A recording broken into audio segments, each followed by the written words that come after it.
একটা ছোট শান্ত গ্রাম, চারপাশে সবুজ মাঠ, পাখির ডাক আর ভোরের নরম হাওয়া। এই গ্রামেই জন্ম হয়েছিল এক ছেলের, নাম তার রাশেদ। রাশেদ ছোটবেলায় খুব হাসি খুশি ছিল, কিন্তু একটা সমস্যা ছিল, সে কখনো নিয়ম মানতে চাইত না। তার মা তাকে বলতেন, বাবা, নামাজ পড়ো, আল্লাহকে মনে রাখো। কিন্তু রাশেদ হেসে বলতো, সময় আছে আম্মু, পরে পড়ব। দিন যায়, মাস যায়, বছর যায়, রাশেদ বড় হতে থাকে, কিন্তু তার জীবনের পথটা ধীরে ধীরে বদলে যেতে থাকে। ভালো বন্ধুদের ছেড়ে সে মিশতে শুরু করে খারাপ সঙ্গের সাথে। রাত জেগে আড্ডা, মিথ্যা কথা, মানুষকে কষ্ট দেওয়া, সবকিছু যেন তার কাছে স্বাভাবিক হয়ে গেল। তার বাবা একদিন বললেন, বাবা, জীবনটা এমন না, আল্লাহর পথে ফিরে আয়। রাশিদ বিরক্ত হয়ে উত্তর দিল, আপনারা শুধু এসবই জানেন। সেই দিনটা ছিল তার জীবনের একটা মোড়, কিন্তু তখনও সে বুঝতে পারেনি। একদিন গভীর রাত, আকাশে চাঁদ নেই, চারপাশ অন্ধকার। রাশিদ একা বাড়ি ফিরছিল, রাস্তা প্রায় ফাঁকা। হঠাৎ সে দেখতে পেল রাস্তার পাশে কেউ একজন পড়ে আছে।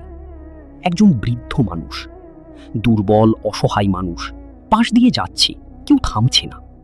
রাশিদ থামল, একটু তাকালো, তারপর আবার হাঁটা শুরু করল। কিন্তু কয়েক কদম যাওয়ার পর তার ভেতরটা কেমন যেন কেঁপে উঠল। একটা প্রশ্ন তার মনে জাগল, আমি কি মানুষ? সে থেমে গেল, ধীরে ধীরে আবার ফিরে এলো বৃদ্ধ লোকটির কাছে। চাচা, আপনি ঠিক আছেন?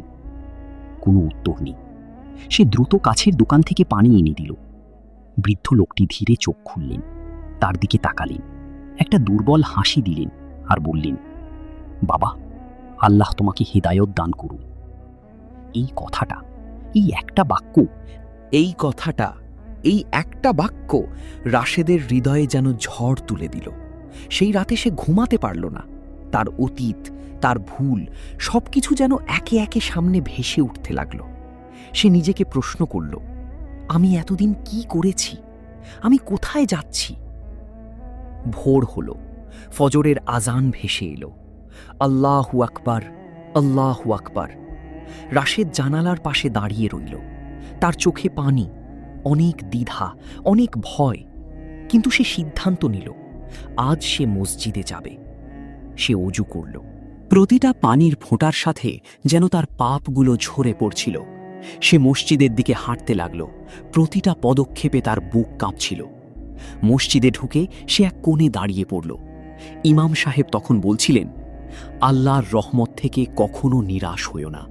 তুমি যত বড় গুনাহগার হও না কেন, আল্লাহর দরজা সব সময় খোলা।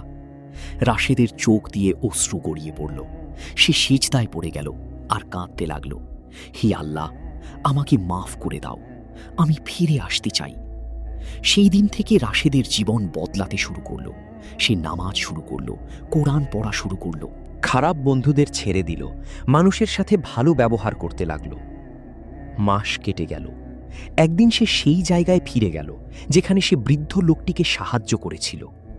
কিন্তু গ্রামের কেউই সেই বৃদ্ধকে চেনে না, কেউ তাকে কখনো দেখেনি। রাশেদ আকাশের দিকে তাকালো, তার চোখ ভিজে উঠল। সে বুঝতে পারল এটা কোনো সাধারণ ঘটনা ছিল না। হয়তো আল্লাহই তাকে পথ দেখানোর জন্য কাউকে পাঠিয়েছিলেন।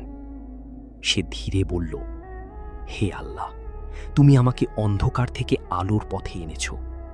আমি যেন আর কখনো পথ হারিয়ে না ফেলি।